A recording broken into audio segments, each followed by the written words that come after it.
Hi everybody, Todd Dammit Kerns here, brought to you today by Prestige Guitars, my good friends up in Vancouver, Canada. Today, I get to talk to the final part of the trifecta of the Talisman, from Ryan Cook to Jeremy Asbrock. We're going to land on this last guy from the Ace Frehley band, to Gene Simmons band, and Accept. Could anybody do more? This is my very dear friend, one of my favorites, Phil Shouse.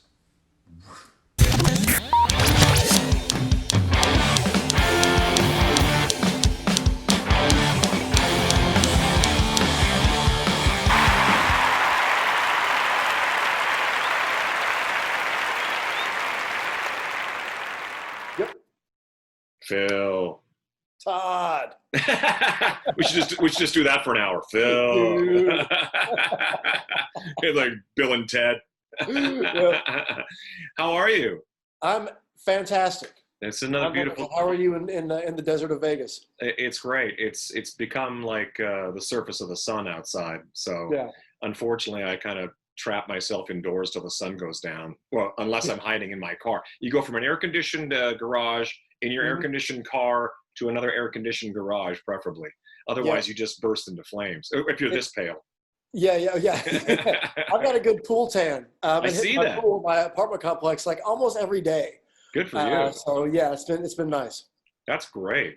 So I was going to say, well, I always start with the we know each other through Brent Fitz and Gene Simmons and Ace Frehley and Kiss Cruises and all that kind of stuff. So it's I was saying to Jeremy, I said it was just this kind of like crazy moment of coming across the Talisman, the three of you. And I said to him, I go, it was kind of like this three-headed monster with no sleeves and blue jeans and long hair. And I was like, and they were just this inseparable wall of rock. And I was like, because the harmonies are so tight, the guitar, you guys kind of really have this unspoken chemistry that I think you rarely find that. I mean, you rarely find that within like another guy, let alone two other guys, or sometimes three other guys. So I think it's great. It's really exciting. It just happened that way, and our personalities go well. And then as far as like playing together, we know who's going to take what part, like guitar wise and vocal. It's like okay, well, I'll grab that, you grab that, and we already kind of like have that dialed in. And stage wise, it's all kind of I mean, you guys, very second nature. You guys look like you belong in the same band. I mean, even though I know everybody does other things, but it's like when I see you together, it's kind of like if I was just sitting in a hotel lobby and you guys were sitting at the next table, I'd be like, those guys definitely play in the same band together for sure. Yeah. And that's kind of, so you grew up in Alabama, am I right? Born in Wisconsin. I didn't know that. Nebraska, then Alabama. Wow. Moved to Alabama when I was like 12. So what was the moving all about? Was Dad? Yeah, my dad worked for Goodyear. Oh, okay. They move you as much as the military moves you. Sometimes. Right. And, so yeah, born in Madison, grew up in Sun Prairie, Wisconsin, and then Norfolk, Nebraska, and then Alabama when I was like 12. So what's that like? Is it at 12 years old? Is it a jarring difference from Wisconsin to Alabama? Nebraska to Alabama was a big culture shock. My parents were Southern, so I always, even like growing up in Wisconsin, like a 4-year-old kid, I had this thick Southern accent. Oh, really? Wow, that's cool. My parents, because my mom is from West Tennessee, my dad's from Mississippi. Wow. So I really had this, I sounded like I was from, Tennessee or Alabama. Yeah, exactly. At like 4 years old, and it was the weirdest thing. But did it wear off? Does your accent wear off over time with Wisconsin? It did a little bit. I think in probably when I was pre-teens it did, but I moved back and it still comes out every once in a while. I probably sound way Southern to people listening, but yeah, I mean, compared to people around here, I don't really sound. I have like a very non-regional. Totally, yeah. Dialect, Totally, yeah. You are in Nashville, just to affirm that's where you ended up. So so speaking from being a kid, at what point did the romance with the 6-stringed instrument fall into your lap? Really early. My older brother is responsible for that. Oh, okay. My only brother, Kevin. He's 13 years older than me. Oh, wow, that much, yeah. Yeah, so it was just me and him, and I was giving away my age. I was born in 75. And so that It's younger than me. Yeah, late 70s. That's like you can't tell how old you are. You have this amazing hair and makeup. Exactly. And I can't hide it now with the beard. All it's like way more salt. Dude. It's way more salt than pepper. I know, me too. But the late 70s period of all this great rock. So he had all that stuff. So his record collection was my first kind of introduction to music, period. And so thumbing through his thing, he had, I guess Aerosmith was my first favorite band, and I guess that was the first band I came to. Right. Which album was it? He had the three I gravitated towards were Toys, Rocks, and Draw the Line. Those are some good ones. Toys, because it had the word toys in it. Yeah, totally. Yeah. And then also Draw the Line had the cartoon. Totally. Yeah. But I liked the music also, and I also liked the photo collages they had on the sleeve. Right. And the gatefolds. I would stare at those forever. And I don't even know what cool is, but I was attracted to that for some reason. Well, it's funny when you're a kid, because I always say this about the vinyl days and even pre-MTV days. Every band, whether it was Kiss or whoever, existed in complete a two-dimensional form. You only ever saw them on the album cover, and if you were lucky enough to catch them on Midnight Special or some TV show, then you'd be like, whoa, it was like a revelation. And that was rare. It was so rare for anybody to be on TV and like a moving picture. It was it was unheard of. Now we just go on YouTube and follow, Greta Van Fleet or whoever you decide to go look up, and you can see every single show they've played since the beginning of time. Back then, it was impossible. You just kind of I know exactly what you mean. You'd look at those, you'd listen to the record, and you put it on and sit there and look at the album sleeve at the same time. And read the lyrics, and look at the pictures. Yeah. You'd read where it was recorded and who produced it, and you'd know all that stuff, and you wouldn't even really know what any of that meant, but you would know it all. Yeah. Yeah, and he was a drummer, and he played drums. This is in Wisconsin. Your brother was a drummer? Yeah, he played drums in a polka band. Because Jeremy's brother was a drummer as well. Yeah, so I kind of grew up. The band he was in was a polka band. Cool. And so I grew up. They practiced at our house because of the drums. So I grew up sitting on him, putting me on the drum throne and putting on a record for me and putting on these big green headphones. And just bashing along? Playing along with no pedals. My feet were too short. But playing along with that. And then guitar came from seeing pictures of Joe Perry and, Hendrix and things like that. That'll do it. Yeah. I was attracted to the image first, and then it was like, oh, it's kind of making a cool sound too. So how did you...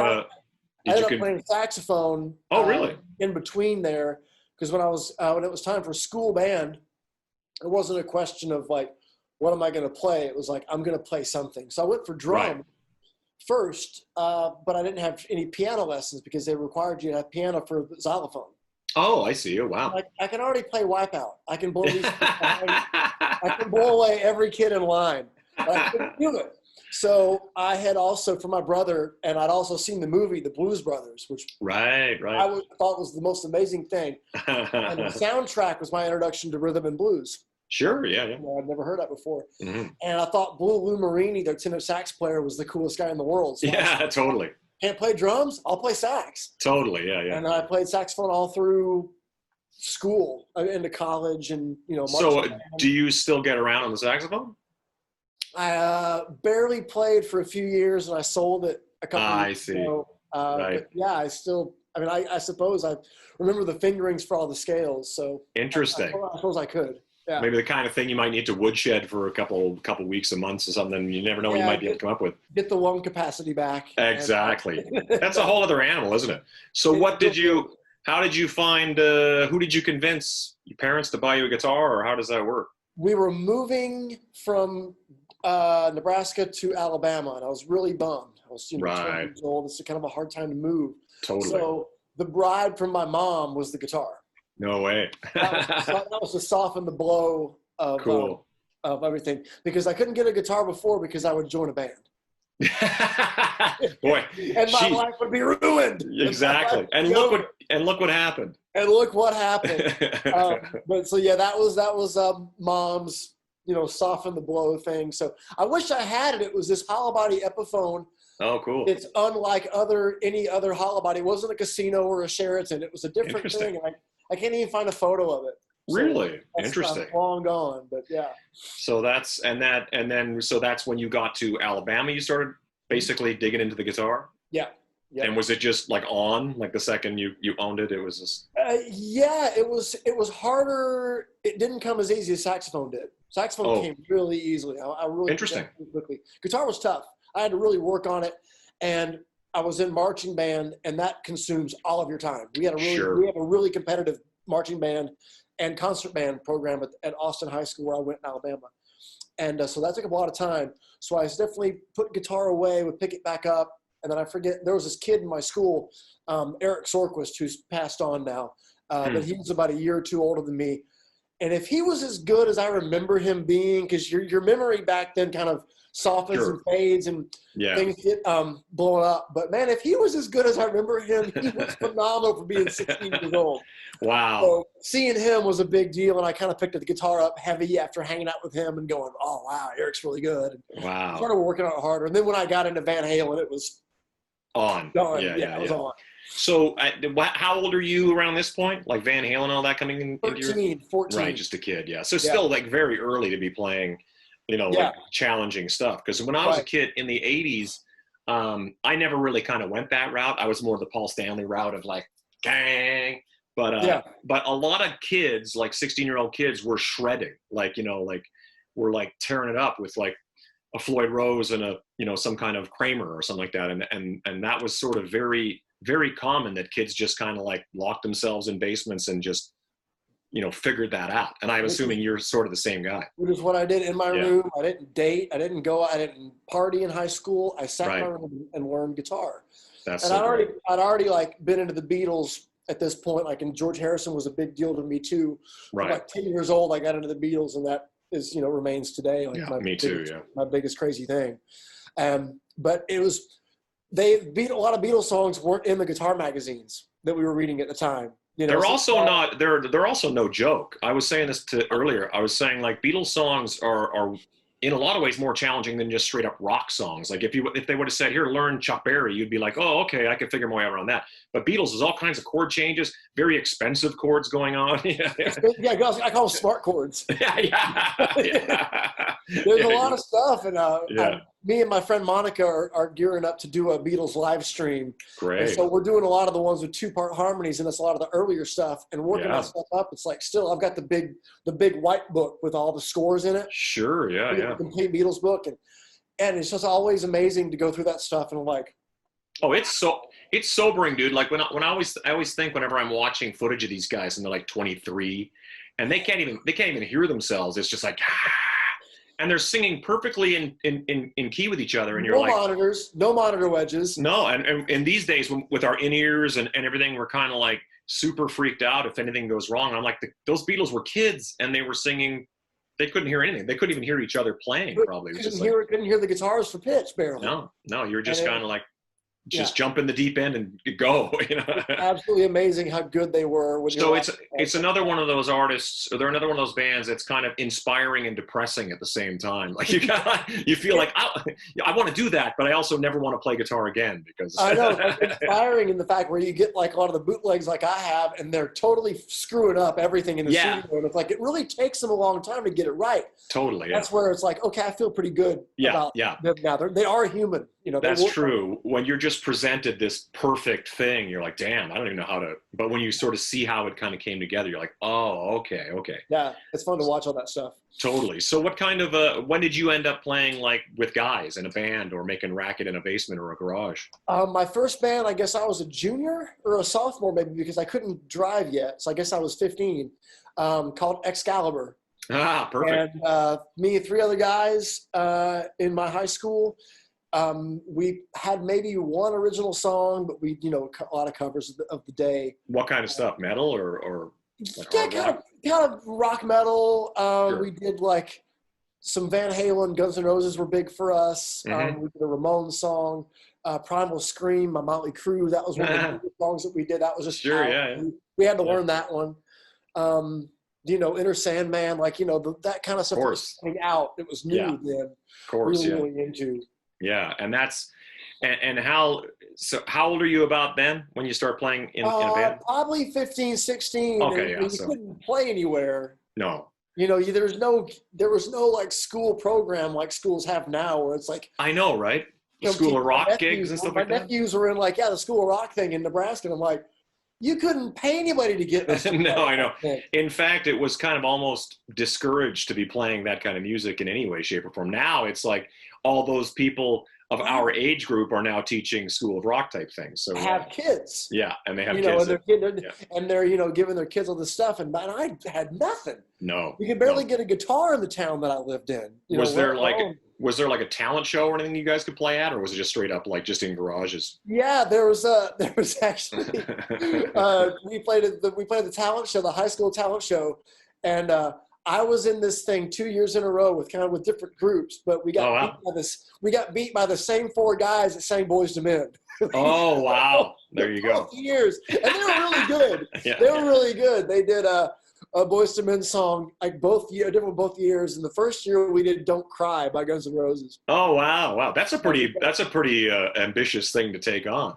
Yeah, so we got that one. There's no footage, and we actually were on TV. We were on the local NBC affiliate talent show, and we got beat by a girl that danced to Hank Jr.'s "Born to Break You." So we got beat by one girl. Hey, it's okay to get like these are the sobering things that make you kind of like It's tough, man. It's tough. It's early days of showbiz. They're teaching you the tough lessons. Yeah, exactly. It's funny watching, it's funny watching that footage again because we're just standing completely still. Oh, sure. Really short hair.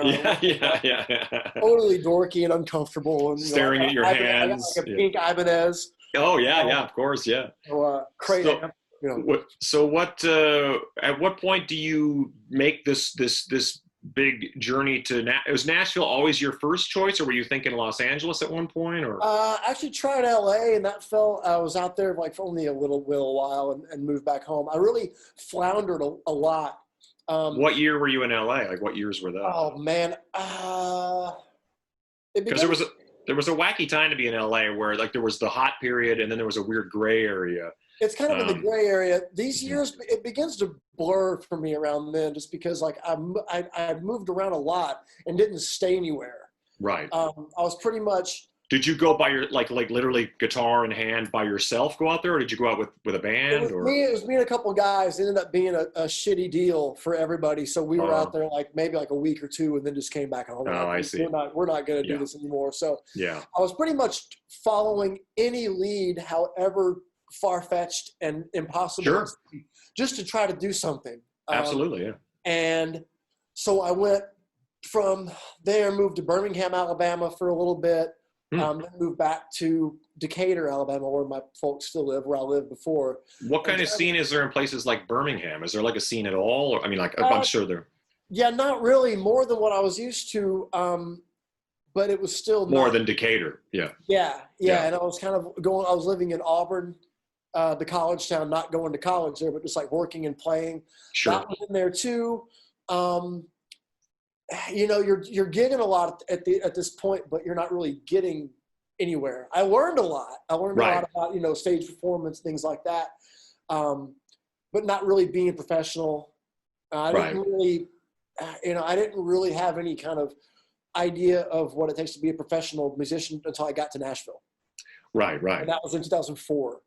Okay, so wow, yeah, so you've been there, 16 years, yeah. 15 years now. Yeah, that's crazy, yeah. So you're local. They have to accept you. You have to accept you as local. Now, have you seen massive change? Have you seen massive change in the 16 years you've been there? Because I know talking to those other guys, it's like over a 20-year, 30-year span, it's not even the same city, It's from like when I moved here in 2004, it was kind of still a hick town. I mean, it was a bigger city than I was used to, but still, it was very, I was kind of the outcast in the country world. I was going to say, rock and roll guy. Yeah. I was the rock and roll guy, but I moved up here at a good time when country guys were looking for less of Telecaster chicken picker guys and more of Skinnerd gunslinger type. Sure. Yeah. But that's my wheelhouse. 100%. That's what I learned to play. And so I was able to work with country guys. I went into the country for hire thing like the year after in 2005. I got my first gig.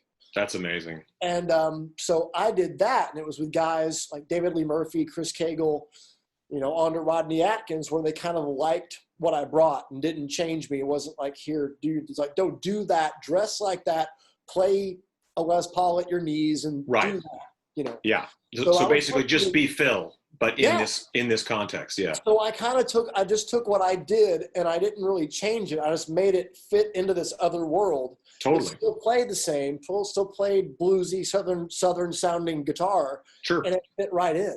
Yeah, of course. I did that for like 10 years. And it is interesting to watch, it's country music in general has changed so much in terms of the different, the pop and then the more rock veins, but a lot of that, like Zach Brown playing Metallica in a show, you're like, what the hell's going on here? You go down Broadway and you hear Tool songs. Yeah. Now that's country. That's great.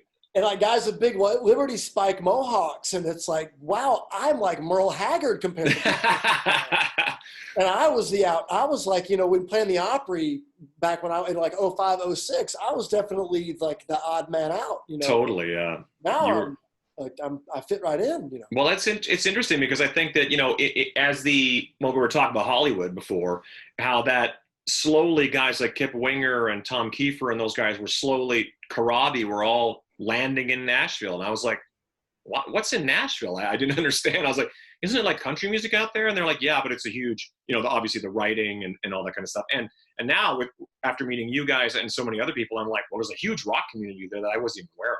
Oh yeah. It got way bigger. And we started the Residency in 2014, and it was kind of like right at the right time to get that going because we already knew so many people that were already there. Right. And we just kind of gave everyone a place to go. And was that like more of a classic rock or like hard rock kind of thing that you guys were doing? 70s classic rock. Really any 70s rock. We would go from like Gary Wright to Iron Maiden. Cool. And back to back. And that was what I loved about now, is that when you met Phil? I mean, Jeremy and those guys? I've known Jeremy almost 20 years. Okay. And I've known Ryan almost 10. There you go. Yeah. So we had already been playing together all the while when I was doing country stuff and traveling, and you have a lot of time to do other things. And I knew that I always needed to do other things. I couldn't throw my eggs in one basket. Sure. Which is why I always had a rock thing going. So I was already which is a big secret about playing music or almost anything is to kind of like spread yourself out a little bit just to kind of keep yourself going. The days of being in like Aerosmith or U2 are over. No, now you're in U2 and Aerosmith. If you're lucky. and playing bar gigs. On Broadway. Which is why I started the clothing line. Things like that. Let's see that one. Is that your? Oh, it's Black Labbath. Yes, it's all dog related. Yeah, I love that stuff. That's why I started the clothing line, because I knew that in these days you could wear many hats. Of course, yeah. And so I started doing these rock shows at home with all my friends, and that kind of thing was already happening. I wasn't being invited to any of these shows or these parties, so I decided to have my own party, invite my own friends. Sure. And it became really successful. And it was me and Jeremy, and then we started doing all these other ones. We do an Aerosmith one, a Thin Lizzy thing, a Van Halen thing, and all these different. Which is basically all like you would play that stuff like anyway, like regardless of them. Yeah, put a party together. Hell yeah. Exactly. So we just kind of started doing these things, and the Rock and Roll Residency formed out of just all the songs that we already knew. Sure. Because we already had this huge catalog of tunes that we could just rattle off anytime.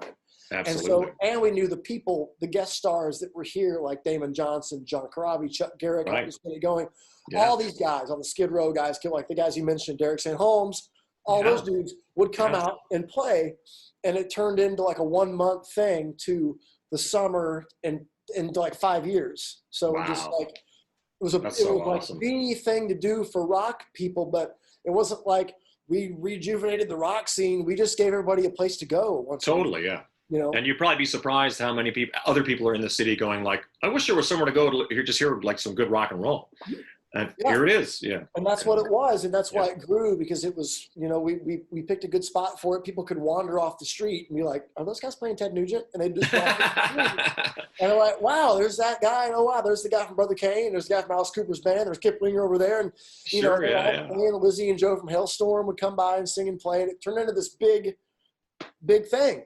That's so great. Yeah, it was really cool. So now where does this all fall into your perspective on the Gene Simmons thing? Because of course, I mean, I talked to Jeremy, and Jeremy was a part of the cruise stuff. Were you a part of the cruise stuff early on? No, that was Big Rock Show. Actually, okay, that's Big Rock Show. Yeah. How I met Ryan was Ryan called me to do the first Kiss cruise at Big Rock Show. Oh, that's right. And you turned him on to Jeremy. Is that how? I couldn't do it. I had a gig with Rodney, with my country guy, and I said, "Well, the guy for your band lives in my house. He was living with me and my wife at the time. Then, and so that's how we all three got to be friends. That's great. And so I did get to go on a couple of those with them, just because of just to go. Sure, yeah. That became the Gene thing happened through Gene knowing Big Rock Show and knowing Ryan more, because Ryan knew the McGee's and was kind of in more than we were. Right. And so Gene asked Ryan to put together a band for, it was only going to be 5 shows in 17. It ended up being like 2 years or a year and a half. 2 years of international work. But yeah, that came from knowing Ryan and being a Kiss, because the 3 of us are all friends because of Kiss. Yeah, I was going to say, we never even really touched on that, but I'm sure you're like most of us, where you loved Kiss as a kid, and the next thing you know, you're standing on stage with Gene Simmons. Yeah, it's mental. And half the band. And then yeah. So yeah, I really lead guitar didn't make sense to me until I heard Kiss, and I got into Kiss a little bit late. I guess I was probably 15. Sure, yeah. Kiss, and so was metal already happening by that point? Yeah, I was already a big Metallica guy. Oh, okay, wow. Because that's interesting. It's interesting to hear that, because I always wonder if something like that could translate to a metal kid. I mean, the 90s Kiss or 80s Kiss was definitely more like a metal hard rock group, but the original stuff is more classic rock. But I guess you already liked Thin Lizzy, you liked Queen. Yeah, like AC/DC, Aerosmith, Black Sabbath, Zeppelin. Oh, that was my main stuff. Sure, yeah. I'd just gotten kind of turned on to the big 4, the thrash metal, which I was mad about. Of course. But then it was still like those guys were playing solos I didn't really understand. Yeah, that's true. Yeah. I was like, this doesn't sound like Van Halen, the pentatonic da-da-da-da-da-da thing. Yeah. And then when I heard Ace, it just like, I know. That's what I'm learning in lessons, Jeremy and I were talking about that, how when you're jamming a Kiss song just with friends, even on acoustic guitars, you'll suddenly go into this little you just know the solos, because you better play the solo right. Yeah, and nothing drives you crazier than watching some guy just go off in the key of D because it's that's what it's in. You're like, no, yeah. Yeah, but that's true of so many signature guitar players like Tony Iommi or I suppose Eddie Van Halen too, Brian May. They have their solos are kind of like such a part of the song. You're kind of like there's little mini songs in the actual song. Yeah, they just didn't hit record and play. They actually worked it out. Mapped it out. Yeah, and it's interesting that you say that as a guitar player, to kind of find Ace. There's some to really kind of dig that whole vibe. Makes a lot of sense. Yeah, that was so I learned all of Alive. Yeah. Pretty much, and all the Aces parts, and that was my wow, okay, that's how you do it. That was the connector between scales and actually music. Interesting. And that's then really I went back and went, oh, well, Kirk Hammett's doing this too. Right. And oh, well, Van Halen's doing it, but it's all crazy. But it's all kind of based on that thing. Eddie's doing that, but he's on steroids or something. It's just it's one of the planet, but it's all pentatonic kind of based. Yeah, and that leads us to the conversation about was it? Do you just show up at rehearsal with Gene for the first time, or where was the first sort of plugging in and playing with him and being this is happening? This is just must be when he starts singing. That's when it gets bizarre. You're like, oh fuck, that's him. Yeah, it's always the thing, because with the Residency, whenever somebody would sing, when Derek Tenholmes would come play with us, hearing that voice through the mono that's wave, the guy. Yeah, PA stack. Oh my God, he sounds just like Derek St. Holmes. Because he is. Yeah. And the thing with Robin Zander too, it's just oh my God, dude, man, it just comes out of your face. I know. The first Gene rehearsal was in Nashville, And the first gig we had was a private corporate gig. It wasn't in front of Kiss fans. It was this big, like. And it was Motown tunes or something, wasn't it? Yeah, it was this big CEO convention that Gene was a speaker at. So it wasn't like Kiss fans. So we weren't doing like Charisma and all these deep tunes. Right. We were doing the big hits, and then some like R&B stuff that Gene picked. So the first rehearsal was pretty much us doing that stuff. It's amazing. He kind of knew we could do the Kiss songs. Yeah. So we're kind of playing and working on like Money, you know, da da da da da da da da da. Yeah. All these songs, and like I forget what other ones we did, but it was cool. Yeah. I'm working them up with him because he was very into getting our input on how we should arrange the songs. Right. How we should end the songs. He was very, how should we start this one? If it's got horns, we don't have that. So like, how should we do this? So he was very cool.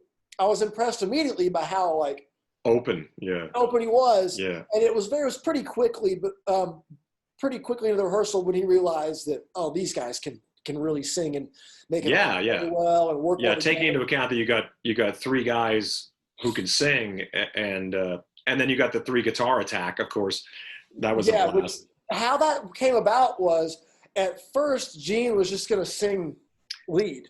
Right. Yeah. And I think we were going to pass the bass around, and then interesting. Common sense prevailed, and of course. We should really play bass. So then we're all in. It's like nobody's getting fired here. So then Gene became to really love the three guitars. Of course, yeah. And, but yeah, the first gig, I really enjoyed playing those songs with him. Just because it was fun to rehearse them and like fun to work them up. Because totally. Yeah. There was no arrangement on how to play Money with a heavy rock band. So and it's cool to see him like open-minded enough to kind of like almost create a band vibe right away, as opposed to like it goes like this or some sort of mandate. He was pro us from that minute. He was like, now, and he didn't know anything about us. He'd be like, now, when you go for a solo, walk up front. Like, yeah, right. Yeah, of course, yeah. Thanks, yeah. But he would, he'd walk behind Jen, poke you with his bass. And right, stuff. Professor Rock and Roll, like. Yeah, kick you in the butt. And he didn't know how we were, and we got on stage, like a big stage, and like, oh, okay, you guys kind of have it down. Well, he's so supportive of you guys that when suddenly he's getting busy doing end of the road Kiss stuff, he's like, go play with Ace. So you again are one of those, it's like you go from playing with one original member to two original members, Yeah. And it's like, and like you said, you spend all that time learning all those Ace Frehley solos, and then you're standing with the guy. And the best thing about this story that I like is it's like me, where I kind of like, I play guitar as well, not like you. Yeah. I'm more from the rhythm guitar school. But I remember when we were looking for a guitar player at one point, somebody said, why don't you just play guitar? And I said, because Slash will always need a bass player. And what I love about your situation is you go, oh, Ace Frehley, huh? And then boom, dibs, I'll play bass. I'll do it. I counted the guys. It was like 1, 2, 3, 4 guitar players. That doesn't make sense. I'll do it. Yeah. But I mean, you also, and I saw you originally, the first time I saw you play bass was with Derek St. Holmes. Oh, on the Kiss Crew, that's right. Yeah, you did Stranglehold and stuff like that. And I was like, because it's one thing, guitar players playing bass is always kind of like, okay, like some guys just either have it or they don't have that kind of like, they play it like a guitar player, which is acceptable, but it's not quite right. In the same way that I always think it's fascinating that the Beatles were a 3-guitar band, and then Stu Sutcliffe one day, I'm not going to do this anymore, and Paul goes, I guess I'll play bass. And Paul was a great guitar player. He was like arguably like toe to toe with George as a lead guitar player. Yeah, sure, yeah. But his bass playing, sort of dictates what we all do, really, in a lot of ways. Yeah, that's what I'm. Gene Simmons, for that matter. Paul. Totally. That's my two biggest bass guys, are absolutely, Gene and Paul. And if I'm writing a bass part, it sounds like Paul McCartney. Right. I can't help it. It's what I go for. Well, as much fun as it is playing the Ace Frehley guitar parts, playing the Gene bass parts is a blast. And he's like, people kind of underestimate Gene's ability to walk and sing and walk bass lines at the same time. He doesn't give himself enough credit. He doesn't. No, I know. He always undersells his musicianship as a songwriter. Everything else, I think he always would do that when we would start talking about a thing we like in a Kiss song. He'd go, well, Bad Company did it first. He was always, right, yeah. Somebody else. He never included Kiss in the discussion of great bands. He never did. Yeah, yeah. Well, I can understand it from his perspective because he was there. He understands where it all came from and all that kind of stuff. Yeah. So what is it for you from your perspective? What is the marked difference between playing in Gene's band? Because I was actually kind of surprised. I don't know why I thought Ace would be a lot more loose and kind of, let's just kind of, but Jeremy was saying, no, actually Gene is a lot more like the punk rock kind of like, let's just put the lyrics down on the floor and I'll sing whatever you guys want to throw at me. I'm like, wow, I didn't really see it that way. Gene was good for whatever we threw at him. We'd do something at sound check and he'd be like, you like that song? We're like, yeah, we'd love it. And he goes, do you have the words? We sure do. Jeremy had the unfortunate task of having the best handwriting of the three of us. Oh, yeah. So he was the one who had to write out all the sheets. And we would have them ready. We'd plan it out. We had the Jedi mind trick. Like, we're going to play Ladies' Room. Right. And he's going to like it. We're going to do it. So I had the lyrics ready. Well, Brent Fitz is a big part of that too. I mean, I know that you guys have to get most of the credit for busting out things like Charisma and Radioactive, like super deep cuts, almost human. Fans, we want to hear that stuff. It's kind of like, so when they bust that out, and when you guys started busting it, I was like, damn, dude, this is like one of the all-time best set lists of ever. You know what I mean? He was cool. Whatever we throw at him, he was cool with. He was very, very adventurous. I appreciate that. Now every set was different. At least one song was different every single show. Now with Ace, it's a bit more of a set, I assume, a bit more of a preparation involved. It's more strict, getting things added, getting things changed, a bit more of a, you go through the proper channels, you go to this guy and this guy, right. The chain. And so, it's a bit more of a task to do that way. But Gene was just kind of down for what we wanted to do. Gene is pretty fearless that way. And I would imagine Ace, I mean, that's the cool thing is like when you're standing on stage playing, and I was saying to Jeremy one day how like there are times where I'm standing there, especially back when we played a lot of Guns N' Roses music. Yeah. We'd be playing and Slash would be I'd be standing right next to him while he's playing the solo for Sweet Child of Mine. And you're kind of like, this is surreal and weird for a moment. You know what I mean? Yeah, it really is. With Ace, there's a lot of these moments that pop through. It's like, it's one thing when you're seeing your favorite guy at a show through through the microphone, through cables, through EQ. It's another thing when you're hearing it out of the cabinet. Totally, when you're standing right there and he's playing the deuce solo and the speaker's right to my left. Yeah. And you feel the cab vibrating and he's screaming. He's on stunt volume-wise. Yeah. And you're just like, and he's playing that solo or the Cold Gin solo or the Black Diamond solo. Yeah. And your hair's on end. Totally, of course. And it's just one of those moments. It's like, oh yeah.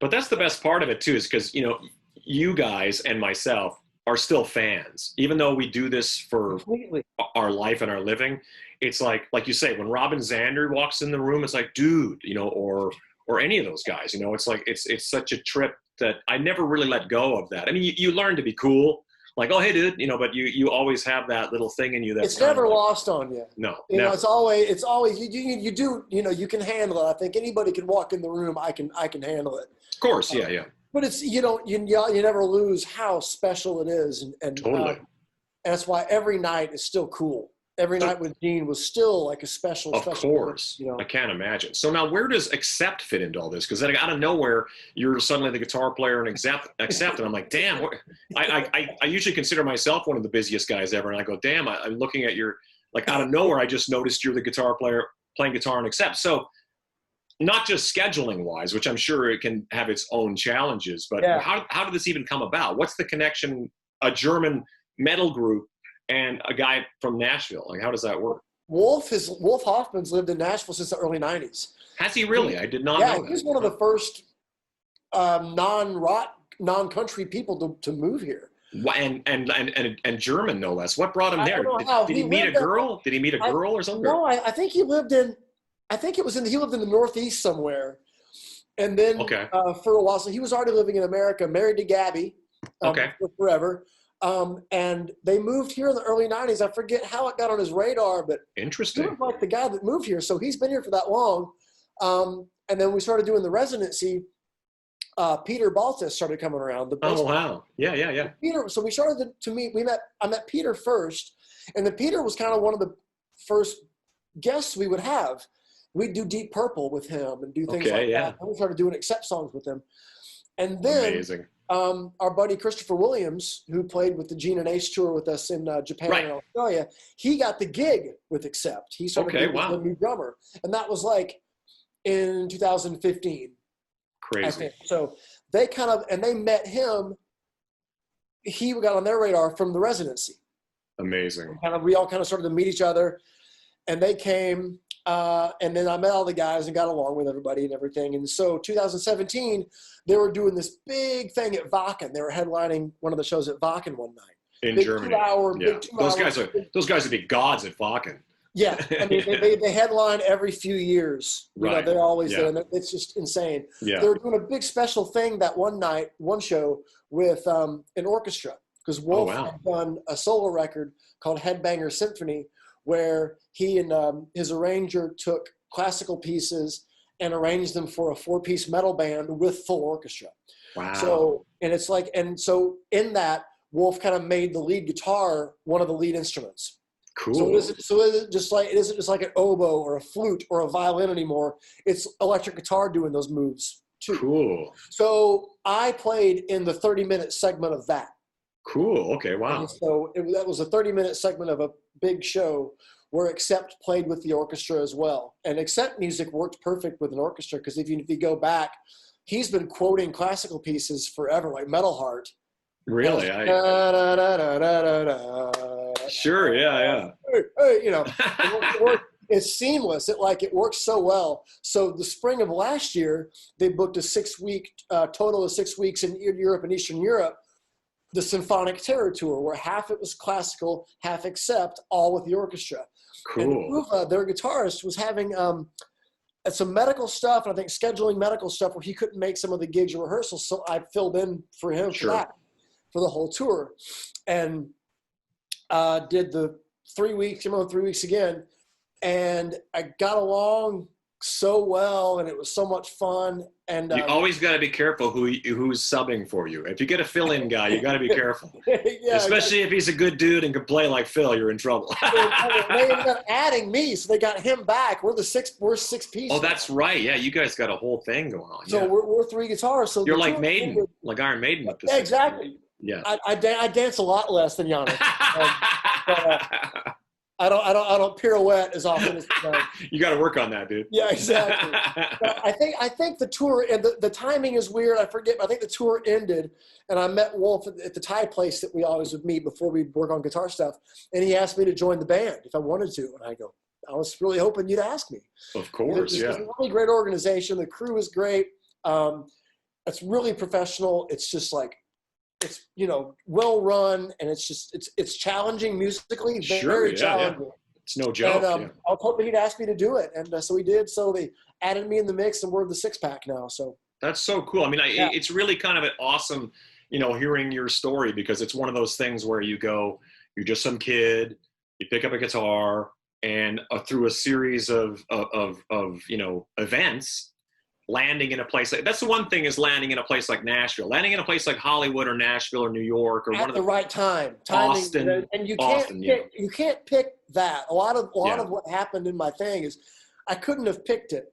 No. I ended up moving to Nashville, and my future mother-in-law, now ex-mother-in-law, but at that time my girlfriend's mom, as Carol Chase, she sings in Skinner. Oh, okay, wow. One of the Honkettes. So she was the first person that I met that had a real music career. Totally, yeah. So I had people to look up to and to kind of follow, and a kind of good examples that were set early on. I'm almost 30 at this point, so it's kind of a late bloomer, but everything worked timing-wise, and it was the right time for someone my style to be in Nashville. And, you can't pick that stuff. It just kind of lined up. When I look back, I always ask the question, how the hell did I get here? Because I was just kind of very, haphazardly doing things and going, well, I'll do this and that. And I think that's part of the charm, though, is the idea of just keep going forward. You just keep moving. And if something pulls you this way, you go, okay, let's see what this is all about. And you got to get pulled that way. I was always open-minded and would always take the gig if I was available. I was never a music snob. and would turn down stuff because, well, I'm not going to play country. Or I'm not going to play with that guy.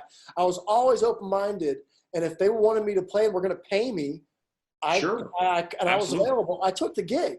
I would imagine you would look back on say your time in the country world, and I'm sure you learned a number of things you would not have known had you not done those things. I mean, so much about tone, stage etiquette. I mean, just bus life. Yeah, I've spent so much time on buses and how to stay healthy and how to stay sane when you're on a submarine. Absolutely. On the road, pretty much. And the whole thing about being, as well as I do that, like so much of it is personality, because there's a lot of great players who screw themselves out of gigs by being either a drunk or a pain in the ass or a drug addict or because you only play for 90 minutes. Yeah, the rest of the time, the other 22 hours are spent like in each other's pocket. It can be a nightmare. You got to be with these same group of people for all day long and for weeks at a time sometimes. Absolutely. So you just got to learn how to not take up a lot of space in the room and just do your thing and, how to find privacy somehow on a bus with 12 people. And just learn how to hang, basically. Learn how to hang. Yeah. And I learned so much about playing, but also about just being in music business and just music life. Totally. Not just business, but how to just act and, all sorts of things. I wouldn't change it for the world. Not at all. Also, I met my Rolodex is huge. Oh, I know. People that I met through that. Totally. And I've made some of the best friends I've ever had in my life. Still, still have through those times. And just, I wouldn't trade one of those gigs for anything. Now, I'd be excited to see where it goes from here too, brother. You never know. I mean, it's like there's two more original Kiss members for you to play with. So that way I can get 2 more tattoos. There you go. Yeah. I've got Genes and Aces on my But people ask me what's next, and I don't even try to answer because the universe has way better ideas for me than I did. Yeah. If they would have asked you 10 years ago, you never would have said where you are. No. There's no way I would have. No. I could have, in my wildest dreams, picked. No, you're doing it right. You're doing it right. And I think that literally is just kind of like, there's times in life where you're like paddling your boat against the current, and once in a while you just got to pull your paddle in and just let the river take you where it's going to take you. It'll take you to Gene Simmons. It'll take you to Frehley. It'll take you to Accept. Yeah, relax and float downstream. To quote John Lennon, quoting the Tibetan Book of the Dead. There you go. Brilliant. Go. And a lot of it is just like you said earlier. If you're getting pulled one way, go check that out. It doesn't mean you have to stay there forever. Everything's permanent.